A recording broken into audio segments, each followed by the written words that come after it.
Peggy 18.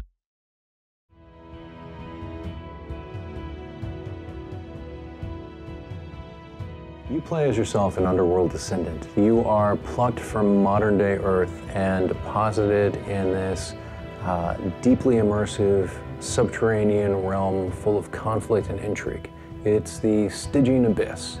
It's this liminal space that exists between a few different dimensions, including the Underworld.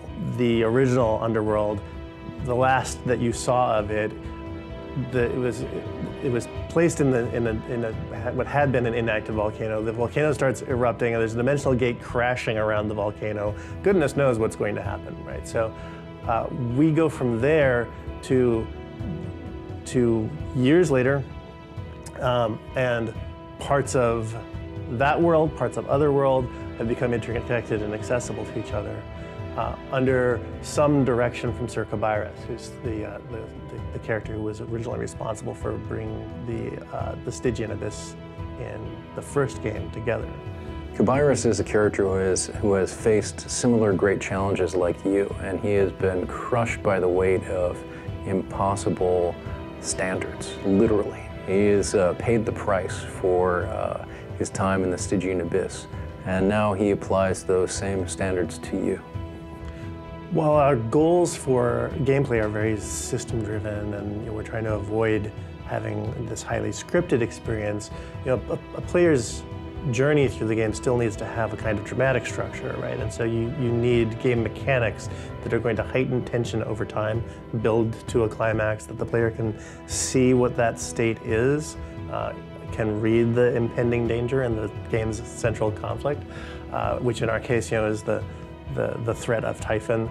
Who is a sort of primordial nightmare, is a nemesis of Zeus. You face this impossible challenge. So part of what you need to do is orient yourself in the space, find the inhabitants here, make connections with them, and go from being a prisoner and outsider to a tourist and finally a native. The factions are the ones who are hiring you out to do missions that advance their aims within the Stygian abyss. The three factions in the game are the Expedition, the Deep Elves, and the Shamblers, who are a fungal hive mind.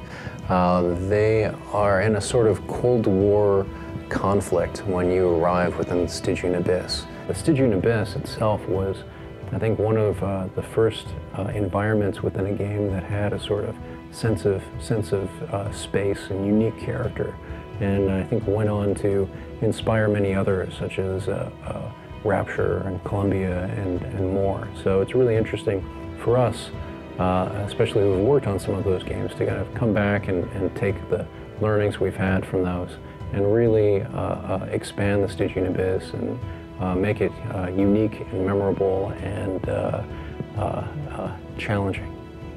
I really like where we've landed with the look of the game. It's heavily influenced by our experience as tabletop gamers and the idea of miniature figures and miniature terrain. It's not trying to be like photorealistic.